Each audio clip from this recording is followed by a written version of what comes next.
the issues that people who have insomnia struggle with is the state of the evidence suggests that the effects of screen time shortly before bed on sleep are relatively small. Greg Potter is a leading expert on sleep, circadian rhythms, and performance.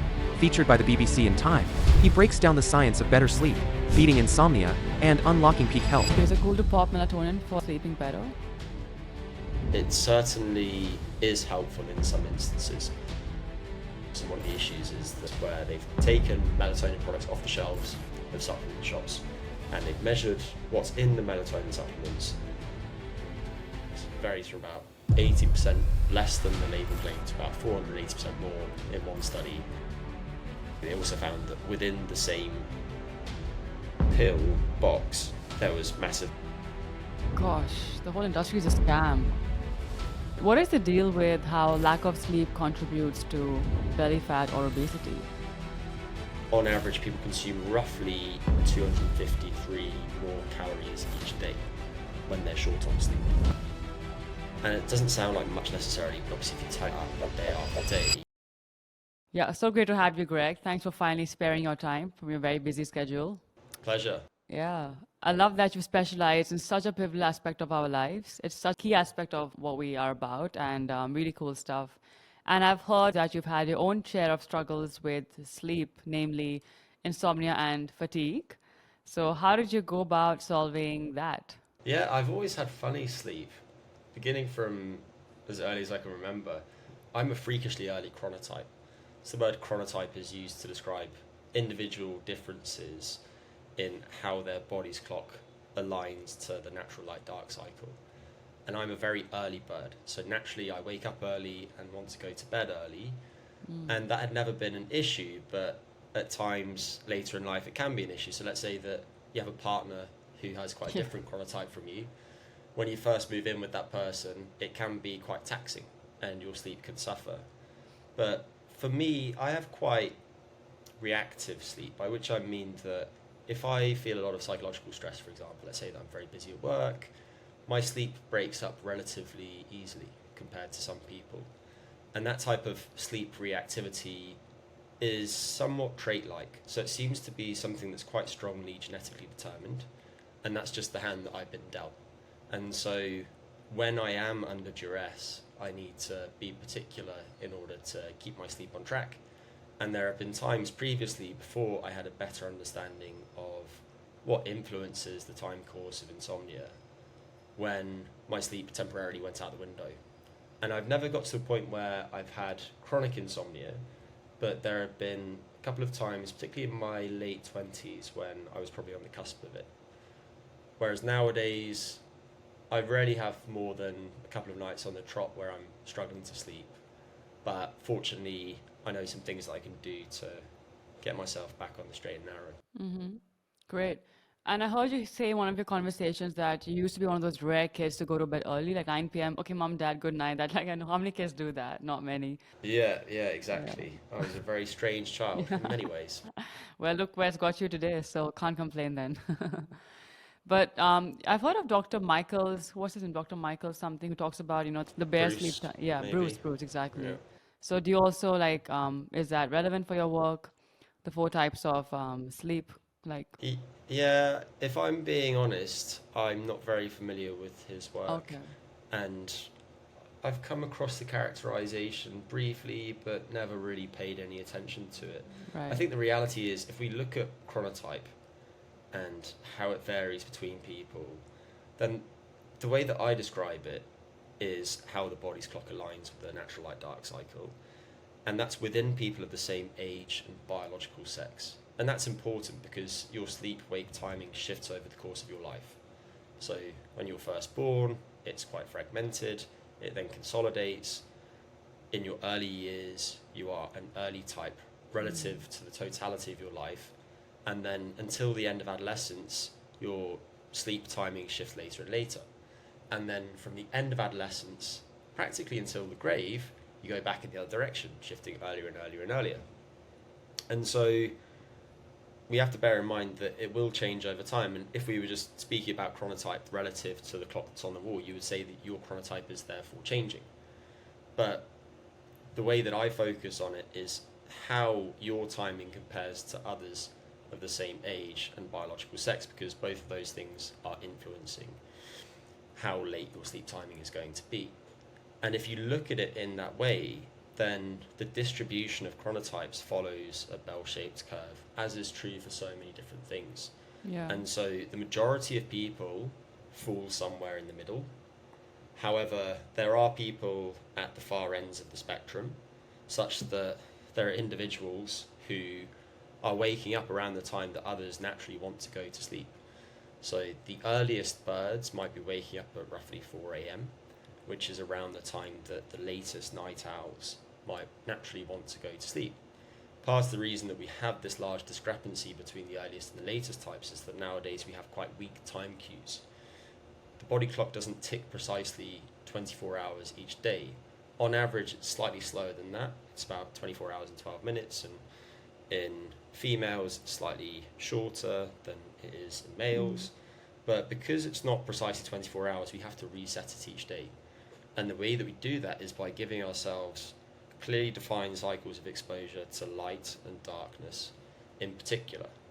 And nowadays, because most of us spend the majority of our time indoors, where the intensity of light that we're exposed to isn't nearly as high as what we get from being outdoors, and then at night we have artificial light, and so we can put light on at any time of day, we have much weaker time cues, and as a result, the late types tend to drift later, and the early birds probably don't change nearly as much.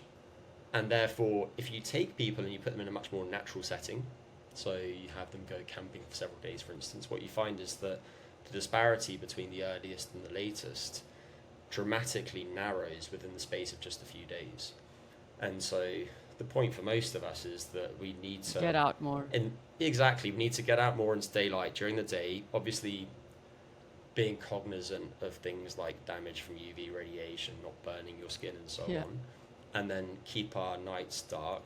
And as a simple heuristic, you can think about trying to mimic the natural light-dark patterns of our distant ancestors. Those people would have spent a lot of time outdoors in daylight during the day, and then at night they would have only had light exposure from the stars, the moon, and firelight.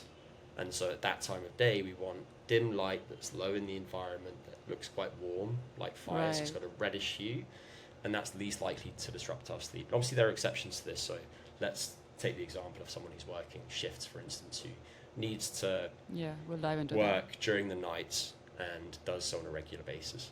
So evolutionarily, we were used to dim lights in the evenings, and now we have, of course, all these bright lights flashing in our faces all the time, which has, of course, affected our sleep cycles. And that's why they say remove or reduce your screen time before you go to bed. Oh, you seem like it's controversial. What's going on there with that? Sorry if I reacted in that way. I love it. I'll shamelessly plug a recent podcast that I recorded for my own podcast, which is called Reason Wellbeing, that focused on screen time and sleep, because I think that there's a bit of misunderstanding about the relative effect of screen light exposure on sleep. And so if we just zero in on that briefly, then the narrative that's been espoused by some of the most popular influencers that are out there is that brief periods of screen use shortly before sleep can worsen your sleep, and primarily does so via three mechanisms. So one is the exposure from the light stimulus itself, another is that you might end up being lost in some feed, and so you lose track of time passing, and another is that you might come across content that's psychologically arousing. So maybe you come across something that's quite negatively valent that makes you concerned, or maybe you come across something that's really stimulating in some way, and then that wakes up your brain. However, if you look at the studies that have been done trying to tease apart the relative effects of those different aspects, then the effects of light exposure are minuscule in a real world setting. The early work that showed that the pre-bed light exposure from screen time can delay sleep didn't use ecologically valid study designs, by which I mean it didn't mimic our patterns in the real world. Instead, it kept people in very dim rooms during the day, and then they used e-readers for an extended period shortly before bed, so they had quite a strong light stimulus that was potentiated by the prior dim light. However, if you're spending lots of time in daylight, then the contrast between that and the small amount of light at night is still very large, and so the light exposure from the screen is going to have a much smaller effect. And when studies have better capitulated the real world, they found much smaller or no effects whatsoever. In terms of the actual content and things, there's probably some variation between people, and that's true of all of these three different factors, in that some people might be more responsive than others, but overall, the state of the evidence suggests that the effects of screen time shortly before bed on sleep are relatively small, provided that you're getting plenty of daylight exposure during the day. Wow. I think if devices like smartphones are going to disrupt sleep, the main way by which they're probably doing so is through directly disrupting sleep. So let's say that somebody sleeps with their phone by their bed and the phone isn't on airplane mode. It's vibrating away, yeah. Exactly. They're receiving notifications during the night. That is going to disrupt your sleep. And so if I were just giving ballpark recommendations for people, I would say you can have some modest amount of screen light exposure shortly before bed. Certain types of screen time are probably less egregious than others. So if, for example, you're just re-watching a TV show that you enjoy, you're watching an episode of Friends for the 400th time in your life, and the TV was 3 meters from you and the room was otherwise dim, that's not going to affect your sleep at all. There are probably some instances in which it could be beneficial for your sleep. However, if you were playing a game and the overhead lights were on and you found it very stimulating, then that might have quite a different effect on your sleep. So I think cutting out screen time, ideally at least 30 minutes before bed, but if it's 15 minutes before bed, in many instances that's going to be fine. But then keeping your screens off until you are up and about the next day is the important thing. And so if you're living in a family context, you might have a rule within your household where you all turn off your smartphones and you leave them, let's say, on the kitchen table overnight, and then you only turn them on when you're up the next day. If you wake up during the night, you have to leave your bedroom or whatever, you don't turn on your phone during that time. And if you have to be contactable, then get a dumb phone. So someone can still call you and wake you up, but the only instances in which that would happen would be if there's an emergency and someone really needs to get in touch, in which case you can be responsive, but you're not going to be disturbed by minor issues, by people sending texts at random times of day and so on. Right. So personally speaking, when I'm on my phone until late, hours of the night, and on my phone or watching a movie, I feel very lethargic and fatigued the next morning. And I think that's my screen time. But from what I understand you are saying is that this is very contextual. There's no universal law about all screen time affects people the same way. It depends how it's done, when it's done, and to what degrees, correct? Yeah, and also it the brain depends. adapts to this world. Like, it's not like we are stuck in our pre-ancestral times where they were used to dim lights. We have now adapted, correct? Fundamentally, the body's clock probably responds to light the same way that it did. And we see that in studies that have looked at pre-industrial people without exposure to electric lighting. So I don't think the clock is responding differently. Something that I think is important to emphasize is that where you use the screens does matter. And so we might come to this later in discussing insomnia, but one of the issues that people who have insomnia struggle with is spending too much time awake in bed.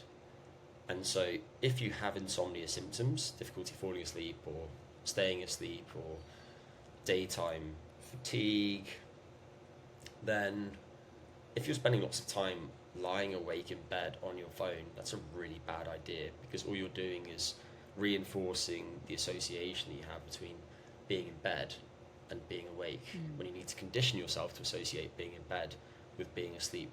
So context matters. Sure. And if you are going to use a screen before bed, you shouldn't be watching something in bed.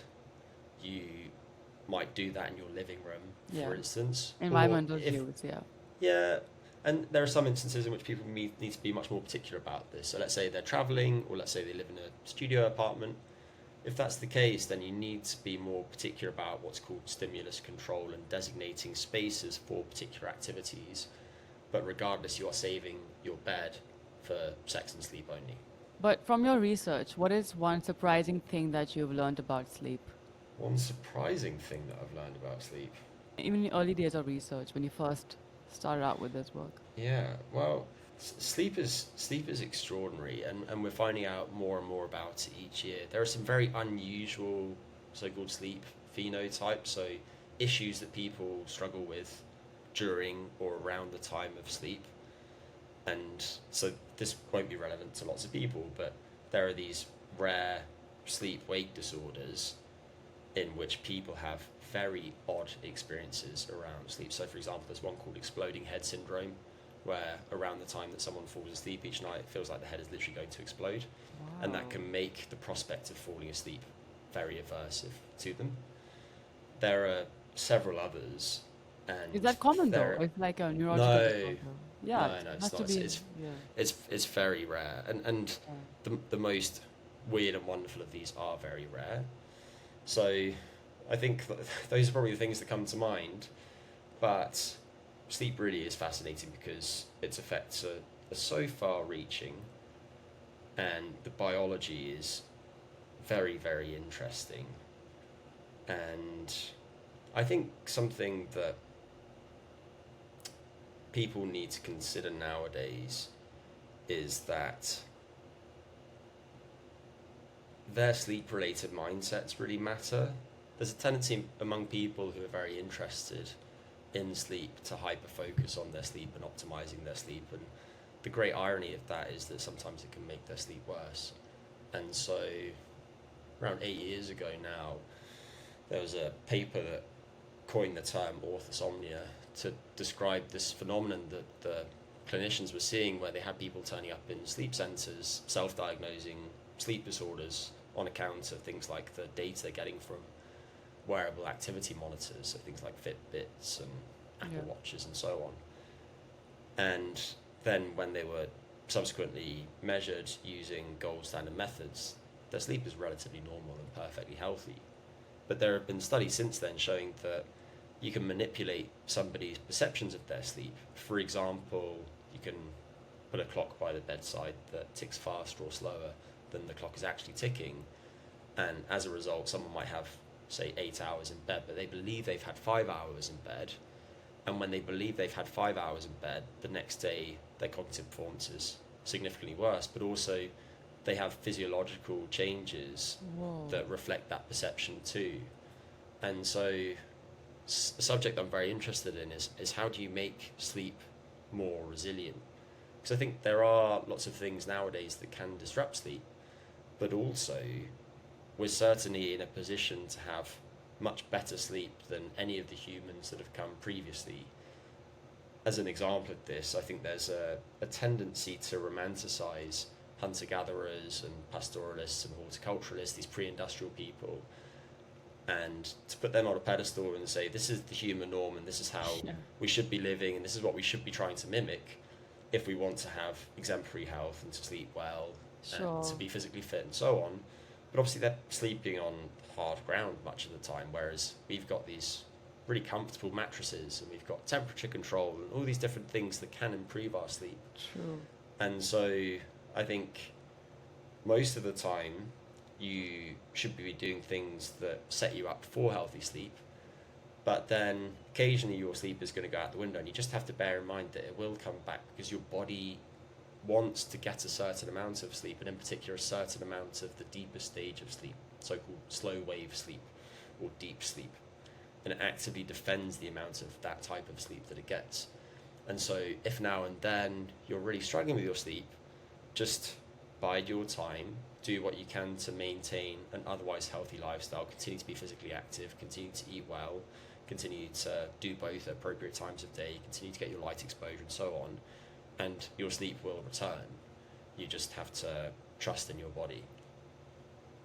I love how you said the psychological impact on your physiology is also like very, prominent. Like how you think about how you slept actually affects how you feel, which is, that's crazy. Like, wow. But yeah, let's talk about insomnia. Like, what causes that, and how do you calm the mind? Yeah, so what causes it? You can think about insomnia as being the product of three primary factors. This was put forward by a guy named Spielman in the 80s. He's got his 3P model of insomnia. One of those is predisposing factors. So, for example, older adults are at greater risk of insomnia than younger adults. Some people genetically seem to be more disposed to it than others. I was speaking earlier about sleep reactivity. That's an example of that. Another would be people taking certain medications. It seems that women are at slightly higher risk than men are on average, and so on. So you have that set of factors that influences your propensity to developing insomnia, but then there's typically some sort of inciting event. And in the 3P model, I'm trying to remember what this particular P is. Anyway, in this particular model, there's something that triggers the onset of insomnia for the first time. There's a precipitating event. There you go. And that could be that you've lost your job. It could be that you've just broken up with your partner. It could be that you're going through a particularly difficult time at work. You might be under financial stress. You might be terrified because Donald Trump is president of the United States, which is completely justified. And in that case, you might find that temporarily you experience insomnia symptoms. And if you have these for less than 12 weeks and less than 3 nights a week during that time, then that would be deemed acute insomnia.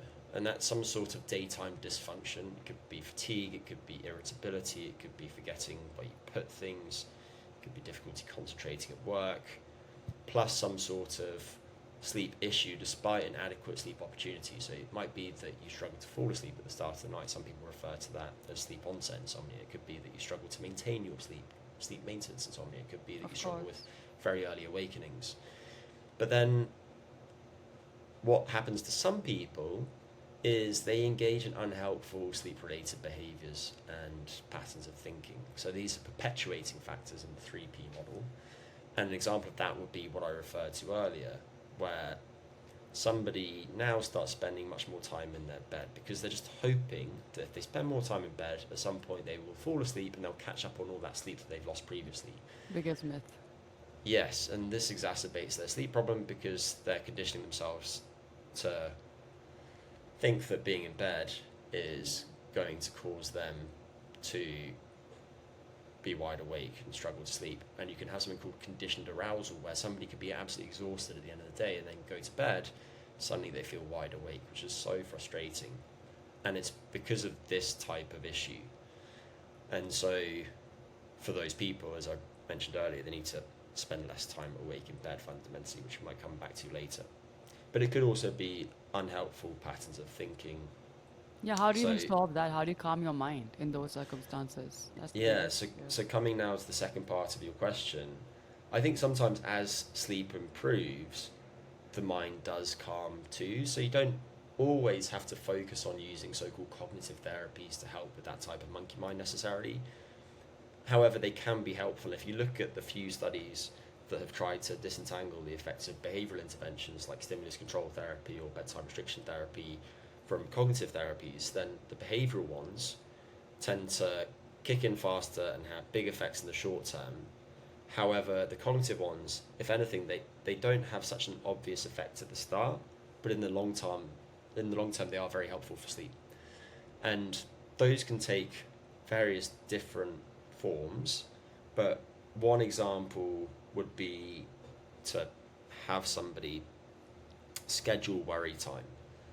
And what I mean by that is, if someone is struggling with insomnia, they probably have some sort of anxiety about something. They're really concerned about something. It might just be that they're trying to remember everything they have to get done the next day. It could be something that's completely out of their control that's going on within the world. At the moment, they might be in LA at the moment, where there are still wildfires that are spreading throughout the county.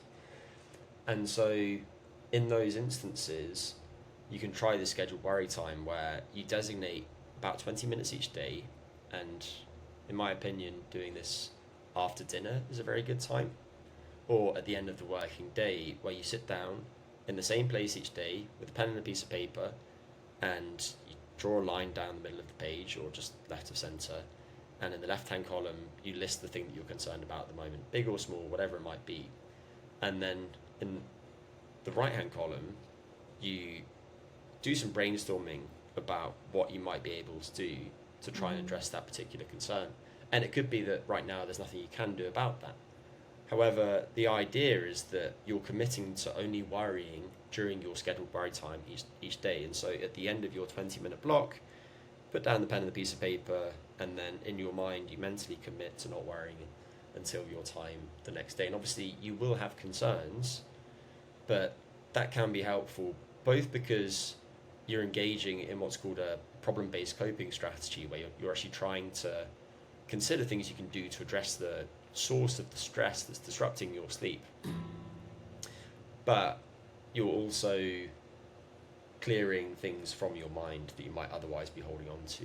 And around this time you could also do things like making a to-do list for the next day, so scheduling what you're going to do in the times of day at which you'll do that, because for many people they're very busy during the day, and then when they finally lie down at the end of the day in bed, their minds get flooded with a to-do list, shopping list of everything that they have to attend to the next day. And I think this is especially problematic for people such as parents who are trying to multitask and juggle work with looking after the kids and so on. And so making a to-do list can also be really helpful, and there's a little bit of evidence showing that that can help with some forms of insomnia as modelled in the lab. So there's just a couple of examples, but obviously with all of this stuff it's generally helpful to have some level of personalisation and to work with the individual to try and identify the source of their particular concerns. And people do have insomnia for various different reasons. In some instances it could be due to some sort of biological dysfunction, and this is less often the case, but in those instances addressing that can help put the sleep issues into remission. So just as an example of that, if you take a woman who's going through the menopause and they've got lots of menopausal symptoms, hot flashes and so on, then it could be that for that individual, I'm not recommending this for everyone by any means, but for some women it seems that using hormone replacement therapy can be really helpful, getting rid of those symptoms without substantially increasing the risk of some of the side effects that people are concerned about. And for many of those people, their sleep will get substantially better at that time. And so in that instance, there's nothing behavioural or psychological necessarily that's directly causing the sleep issue, and actually using something to rebalance the endocrine system, the hormone system, can be quite helpful. Right. Thank you for sharing those very useful insights. And when you were struggling with insomnia, did you also try out this worry scheduling time, and did that work for you? No, I didn't at that time. It's something that I use personally from time to time though now. Right. And so in general, the approach that I take to help people is modular. And what I mean by that is, if you're trying to help someone with their health, I think that there are some things that everyone should do. Those are core modules. And in the case of sleep, these would include things like sleeping in a cool, dark room, not consuming too much caffeine too late in the day, not consuming too much alcohol too late in the day. They affect everybody to varying degrees, Sure. but you can mess with your sleep if you get those wrong. And so regardless of who I'm working with, we will cover those with everybody. However, then there are optional modules which would only apply to certain people.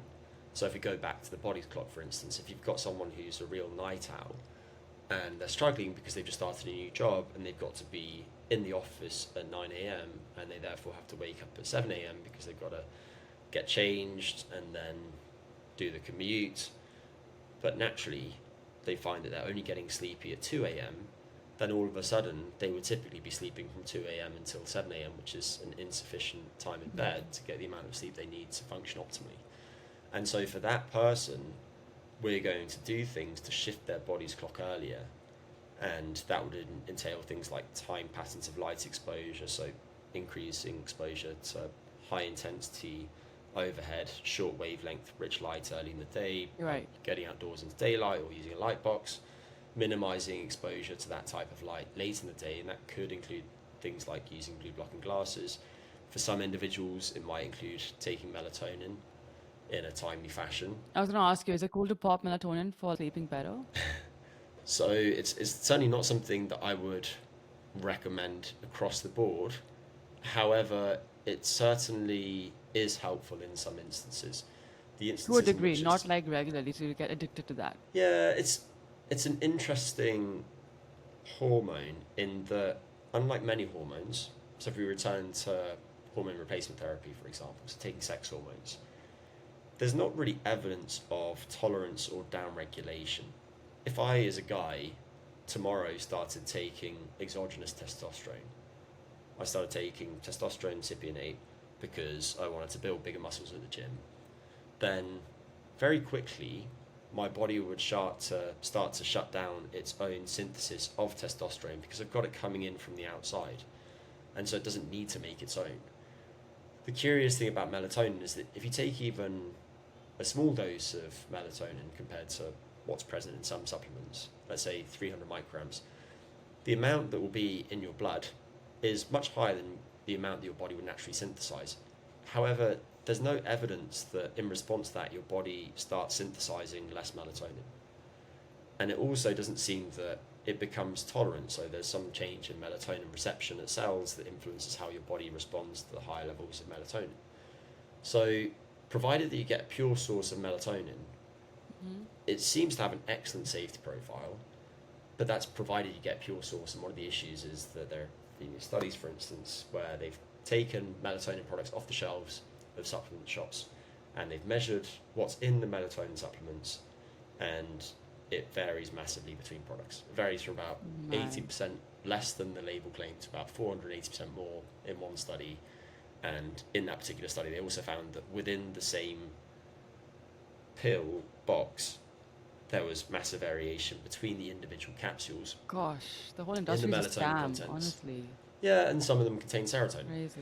So there's contamination too. And so if you have a good source of melatonin, it can be helpful. The main instances in which it is helpful is to help people with circadian rhythm, sleep-wake disorders, in particular delayed sleep-wake phase disorder, which is where somebody is falling asleep and waking up very late and they want to shift themselves earlier, jet lag disorder, which most people listening to this have probably experienced at some point.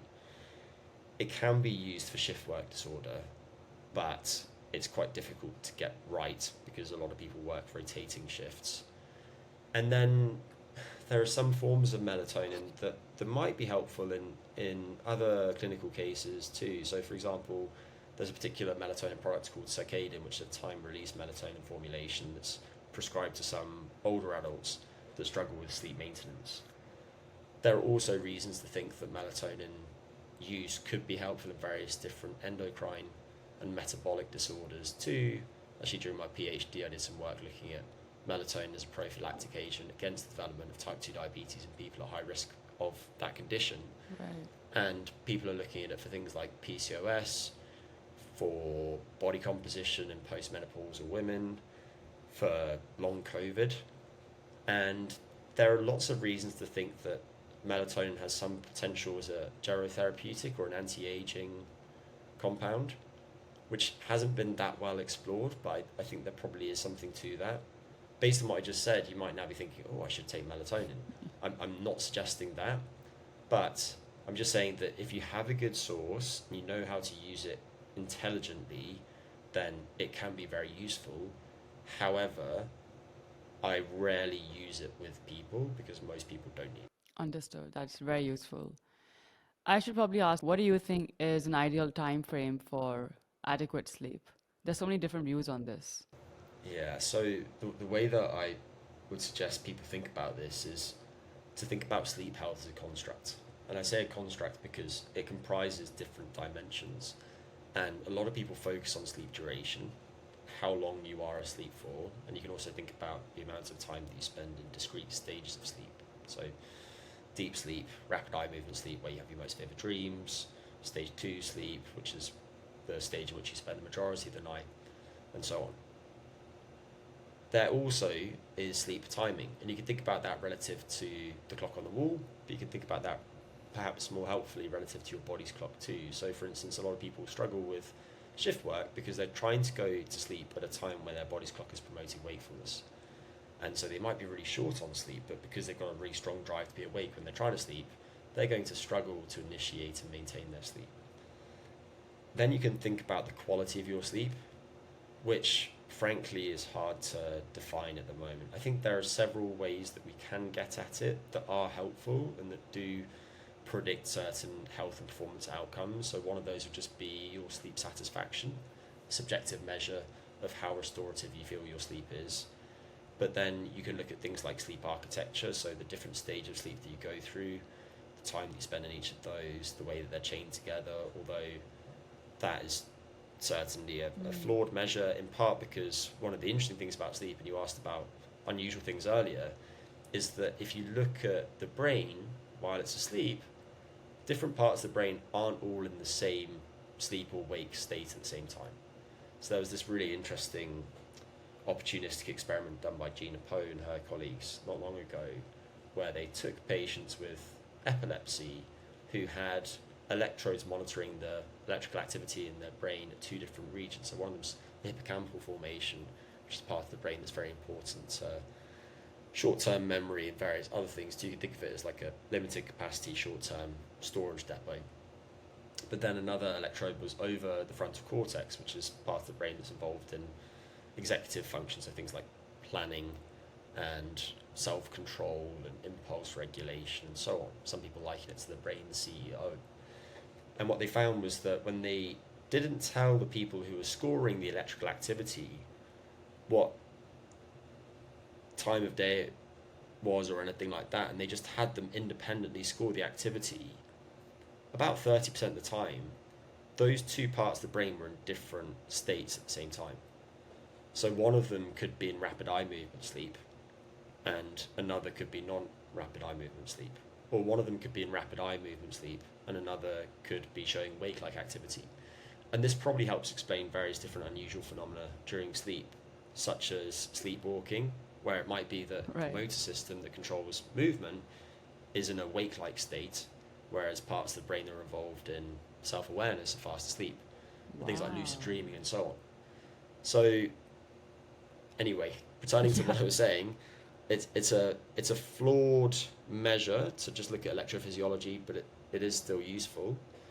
And then you can also look at things like breathing during sleep and so on. So that's sleep quality. And then finally, there's regularity, the different things that I mentioned. So sleep duration, sleep timing, and sleep quality.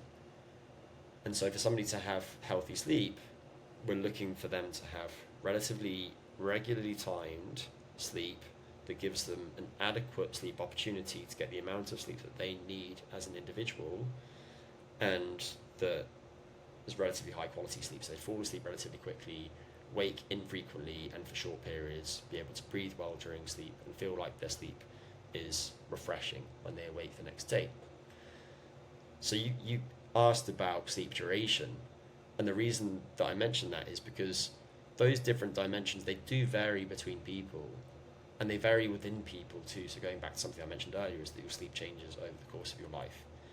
And in general, the total amount of time that you spend sleeping just wanes over the course of your life. So when you're a newborn infant, you spend a lot of time sleeping, your brain's trying to lay down all sorts of new synapses, and your body is under a huge amount of strain in some ways to organize your biology and to adapt to the world around you. And then over time, the amount of sleep that you get dwindles, and by the end of life, some people really aren't sleeping that much, and there's a question about whether they are getting enough sleep or if they're actually not able to generate the sleep that they need, and therefore doing things to help them generate that sleep would be helpful. So bear in mind that there is variation between people, and there are people who genetically are short sleepers and long sleepers respectively. There's familial natural short sleep, where you can have entire families of adults who only need about 5 hours of sleep per night to function perfectly well. There's zero impairment whatsoever.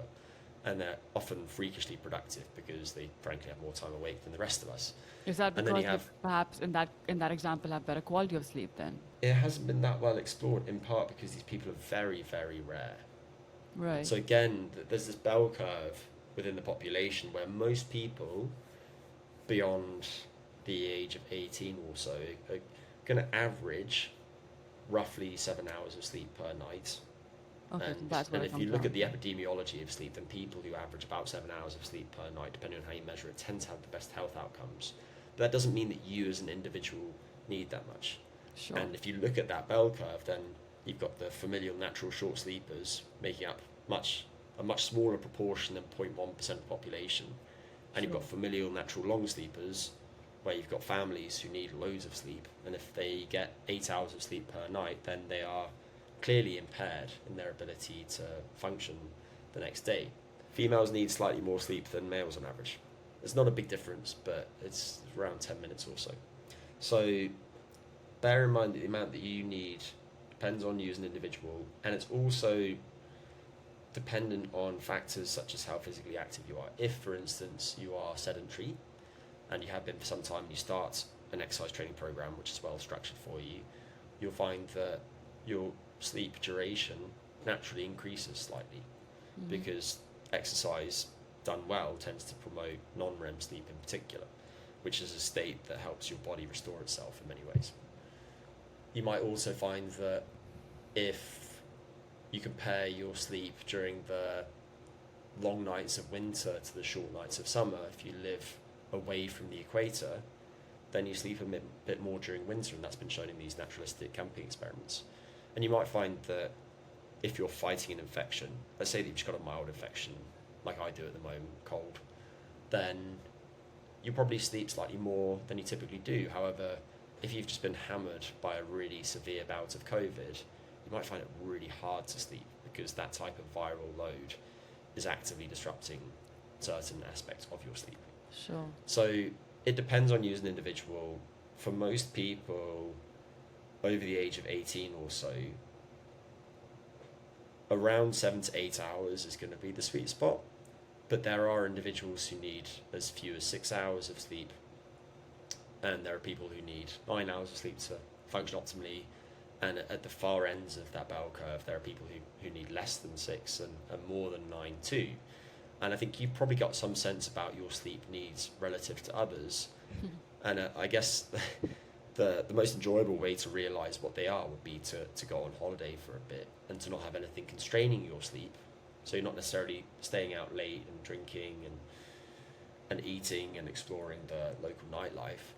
But if you're on a desert island where there's not much to do, you probably find that initially you sleep a lot more than you typically do back at home. Yeah. But then within about a week, your sleep duration stabilizes at a certain level.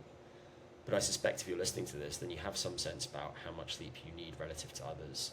I know for me, for instance, I sleep slightly less than average, Which but is what? not, How many not hours dramatically do so. you get?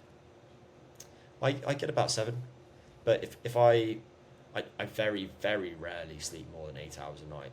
If I deprived myself of sleep entirely tonight and then slept as long as I could the following night, I absolutely wouldn't sleep more than 9 hours.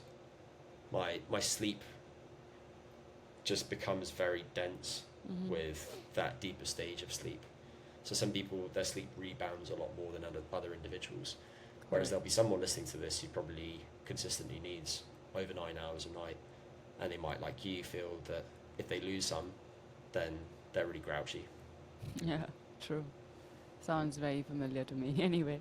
But what is the deal with how lack of sleep contributes to belly fat or obesity? Like, what's the mechanics behind that?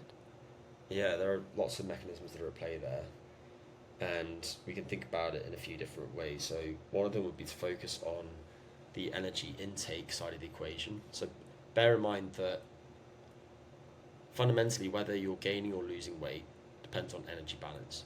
So are you expending more energy, calories, than your body is able to take up from the foods and drinks that you consume? And then we can look at the composition of the weight that you're losing or gaining respectively. And that will depend on things like your protein intake, the type of exercise that you do, your sleep, your endocrine states and so on. But if we focus on energy intake, then looking across studies in which people have been deprived of sleep entirely, or they've had their sleep restricted to an amount that's less than they would ideally get, on average, people consume roughly 253 more calories each day when they're short on sleep. About the That's the amount science behind why they okay, not sleep directly or independently of food or energy intake. So that's when people go into a lab and they're allowed to eat what they want, and their food consumption is compared following a night of sufficient sleep and following a night where they don't get enough sleep. When people don't get enough sleep, it's about 253 calories more each day on average, with some variation around that, obviously.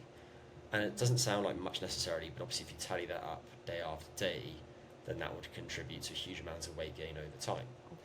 That's probably driven by a few things. One of them is just that if you're awake longer, there are more hours in which to consume food. And so it could be that you distribute your food intake over a longer period. However, it could also be that the nature of foods that you choose does change a little bit. There's some evidence suggesting that people are more prone to snacking when they're short on sleep. And some of that probably relates to the fact that people are quick to choose convenient, energy dense items when they're short on sleep. In general, we're more impulsive when we're not well rested. And so we tend to favour smaller, sooner rewards rather than larger, later ones. So a smaller, sooner reward would be a delicious snack. It's the cake that your colleague brought into work that day. Whereas the larger, later reward is being really happy with how you look naked. And so if you're more impulsive in general, it might be that the quality of the food that you're consuming is changing too. But then if you put aside the foods that you consume, then the way that you digest and metabolize those foods does change as well.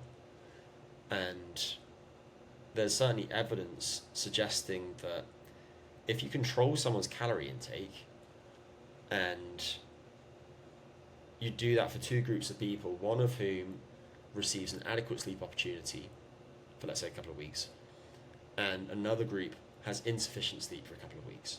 And there was a great study done at the University of Chicago on this around 2010 by Arlet Nedelcheva. They found that the weight loss in those two conditions, because they were on weight loss diets, was the same. However, the people who were in the sleep restriction condition, that didn't get enough sleep, they lost substantially more fat-free mass, so muscle mass, so on, and less fat mass. And so there's clearly a partitioning effect, which probably relates to things like how your body regulates its hormones that are involved in where it shuttles nutrients. So independent of energy balance, the sleep that you get is going to affect your body composition. Makes And sense. so just to summarize that, you've got more energy coming in, probably from lower quality sources, and your body is more likely to deposit it as fat tissue as opposed to as fat-free tissue. And then in terms of the energy outside of the equation, so whether you are more physically active or less physically active, you might think, well, if I'm awake for longer during the day, during this period of sleep deprivation, then I'm going to burn more calories. And it doesn't really seem to be the case. There's a negligible difference between insufficient sleep and people who get enough sleep. And if you return to what I was just saying and think about this in the long term, then if not getting enough sleep is causing you to have less muscle mass and bone mass and more fat-free mass, and more fat mass, which is less metabolically active in some ways, it's certainly less involved in burning energy, then if you tally that over time, in the long term, when you're getting insufficient sleep, you're going to end up with less muscle mass, which burns lots of calories. So at rest, you're going to burn fewer calories. And meanwhile, you're probably going to be consuming more energy. So you're going to be in this vicious cycle. Whereas if you're well rested, you're going to be consuming fewer calories and you'll probably be burning more calories because you'll have better body composition. Right. So that's the correlation. Okay, very interesting. Got it.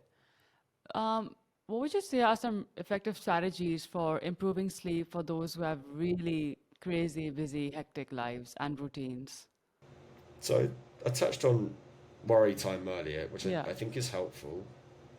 In terms of some other low-hanging fruit, I've alluded to stimulus control a couple of times, but I just want to spell out what I mean by that. So I mentioned that if you're struggling with insomnia type symptoms, which are common among these people, because they're hard charging, they've got high workloads, they are stressed out, then you need to understand that your brain wants to be efficient and is good at creating associations between things for that reason. And sometimes this is helpful. You're learning to drive, you learn that as you approach a red light you need to brake, and when you've been driving for a while you reflexively brake as you approach the red light, and that keeps you safe. The problem with sleep is that as you spend more time awake in bed struggling to sleep, you get that conditioned arousal where you're knackered, you go to bed, and suddenly you feel wide awake because you've learned to associate your bed with being awake. You have to spend less time awake in bed, and to do that I'd recommend a few things. So one of them is save your bed for sex and sleep only, like I mentioned.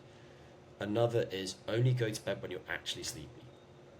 And this is something that's often an issue with people who have insomnia, because they think, well, I'm going to catch up on sleep tonight. I've had a few bad nights, I'm going to go to bed earlier or the same time. And then if their designated bedtime rolls around, let's say it's 10 p.m, and they're not tired, they're not sleepy, they should not go to bed, because they're just going to lie in bed awake, and they're going to strengthen that association that they're trying to extinguish. Next, if you've gone to bed and you haven't fallen asleep within roughly 15 minutes, just go by your sense of time passing, don't watch the clock. Get out of bed, go to a different room, do something relaxing and dim lighting, and then only return to bed when you're sleepy. And repeat that as many times as is necessary during the night. And when you go to the different room, just engage in a relaxing activity. You might listen to classical music and dim lighting. If you're a meditator, you could do a body scan meditation. If you want an active relaxation method, you could use something like progressive muscle relaxation. And I recorded a progressive muscle relaxation exercise for my podcast recently too. Oh, nice. If you like breath work, then you could try a type of breathing practice where you're emphasizing exhalation, you're breathing slowly and diaphragmatically, and you're focusing on relaxation. Or you could read a book in dim lighting, something like that. Okay. Then you want to set a latest rise time in the morning.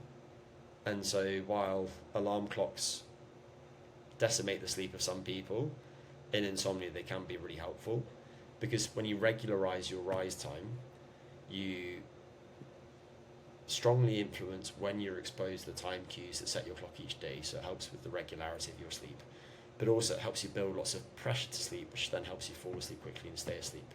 And then related to that, don't nap unless you absolutely have to for safety reasons, because even a brief nap will pay off a lot of that pressure for sleep that's accumulated with prior wakefulness, and as a result you'll find it harder to fall asleep and maintain sleep after a nap earlier in the day. So if you put those things together, the quality of your sleep will increase dramatically within a very short period. And the people that I see who have insomnia, they've usually nailed all the sleep hygiene stuff, and they feel like they've tried everything, and they never have good stimulus control. I see it day in and day out.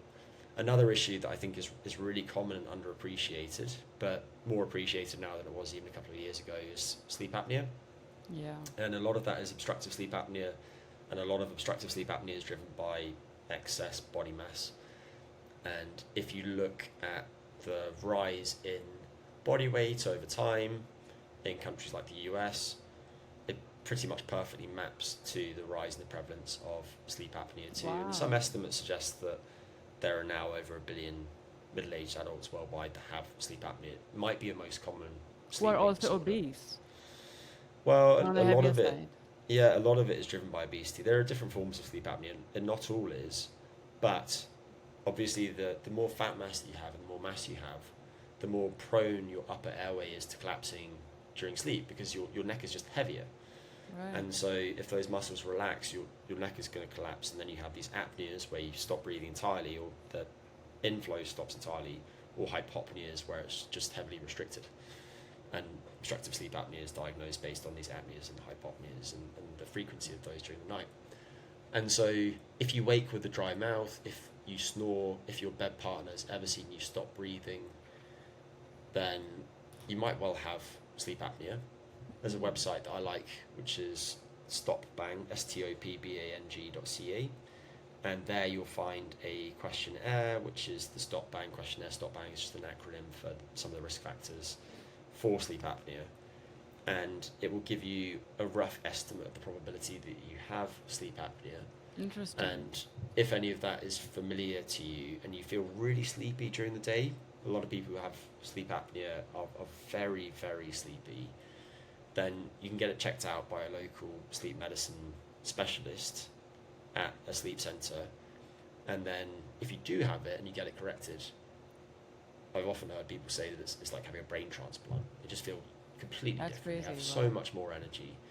But given the preponderance of people that have this nowadays, I think it's really important to mention.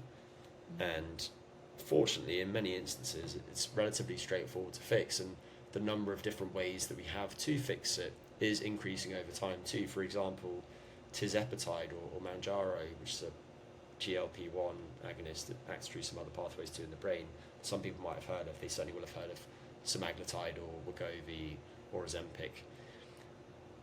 Is a weight loss medication that was recently prescribed for obstructive sleep apnea, because the early trials on it have shown that it's really effective in helping to reverse the sleep apnea, just because people lose so much weight and then in turn they can breathe well during sleep. And we've seen similar things with things like bariatric surgery too. So in some instances, the best thing that you can do for your sleep is to lose a bunch of weight. Gosh, who would have guessed that? That's very cool to learn about that. I've been very curious about this, which I thought I'll ask you. How does one induce themselves to wake up without an alarm? Well, I think the way that you do that is by letting yourself have an adequate sleep opportunity, and within the context of the lived conditions of many adults, in particular adults who have jobs, that means shifting sleep earlier. Because if you're waiting to alarm at the moment, then you are curtailing your sleep and you're not getting enough sleep on a regular basis. Do you use And- alarms, Greg? No. You don't? Oh, wow. No, I mean, if I had a flight to catch at 2 in the morning, but I would say I probably use an alarm clock to wake up about 10 times a year. Yeah, so if you wake up to an alarm on a regular basis, let's say you have to be awake at 7 for work to start your day, but you go to bed at midnight, so you've got a 7-hour sleep opportunity, and you know that you're not getting enough sleep, then the most straightforward thing to do is to shift your sleep earlier. And the way that you do that involves a few different things. So one of them would be to increase your exposure to high intensity, short wavelength rich light within the 2 hours after waking. If the sun is up at that time of day, that means getting out into the sun without a cap on, without sunglasses on, and ideally spending at least half an hour outdoors at that time of day. More is better. If you don't have that option, then it might just entail doing things like sitting by a window where the intensity is much higher. You could get a seasonal affected disorder lamp, one of these light therapy lamps.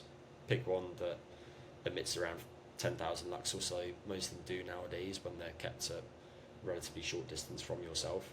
And you could, let's say that you're sat at your desk, just have that off to the side of the screen that you're looking at and use that for half an hour or so within 2 hours of waking.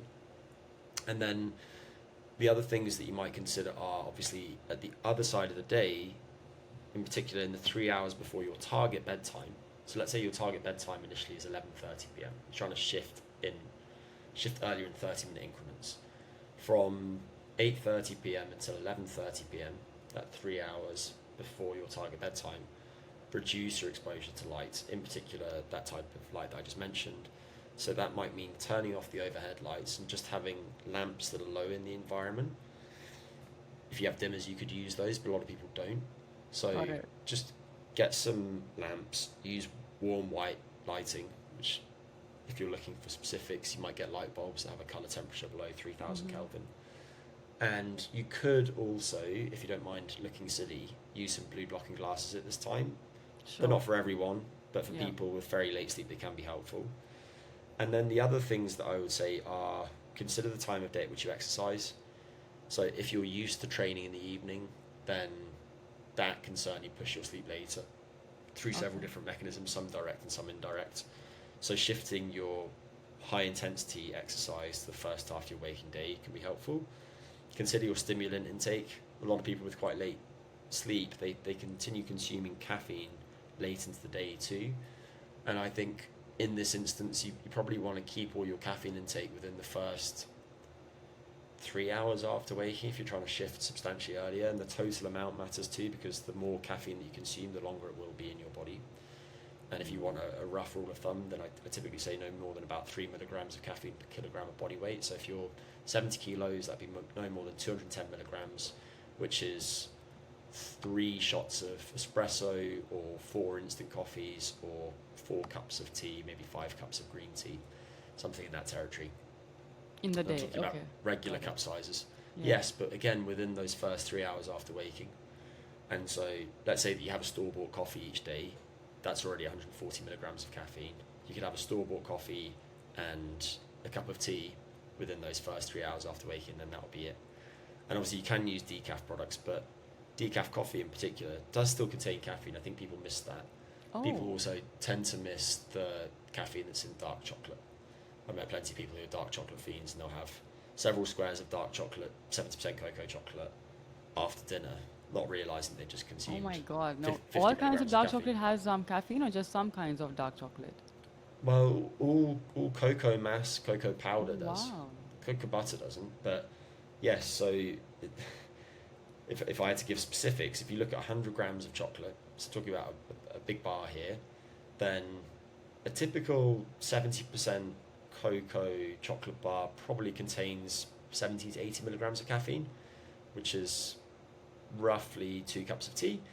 But if you like really dark chocolate, and you can get 100% cocoa mass chocolate bars, there's one that I really like, made by Montezuma, called Absolute Black. It's a UK brand.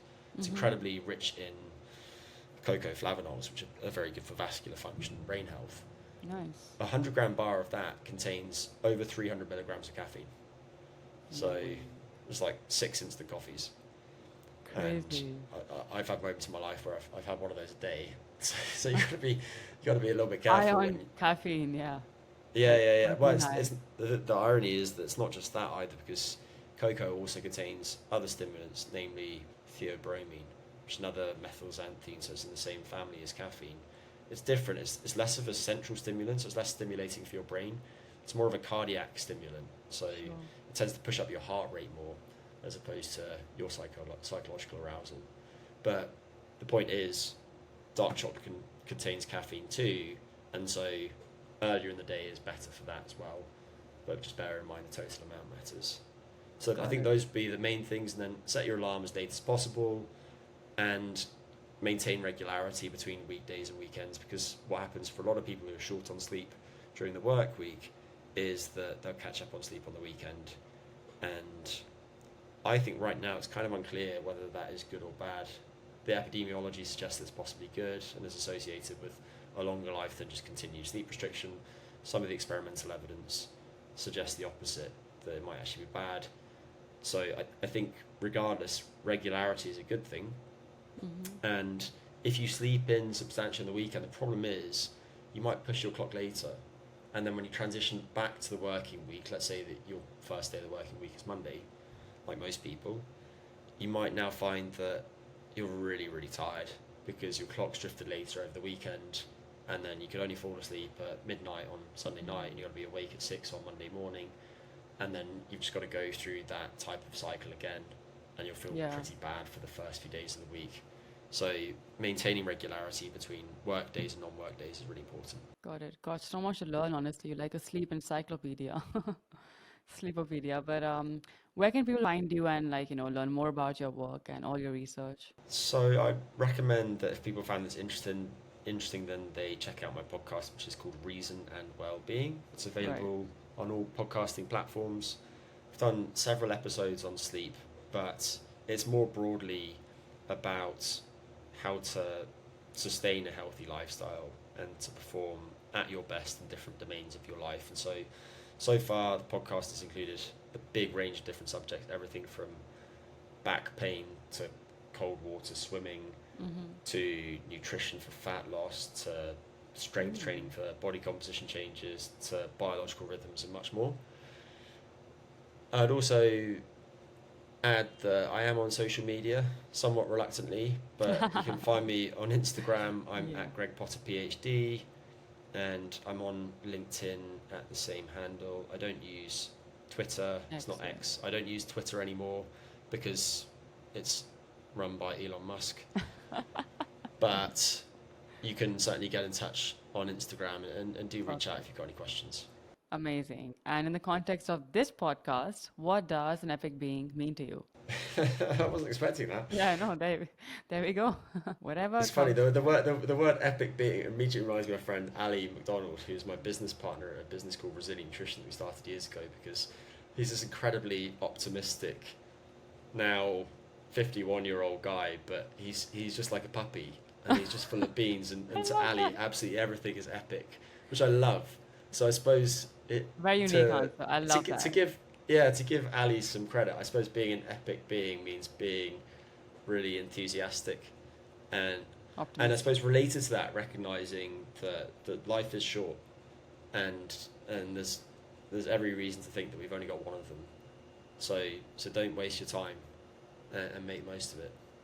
100%. Great answer. Thank you. And thank you for all your incredible insights and the research you've offered on this hour's conversation. Really appreciate it. And yeah, let's get our sleep sorted out.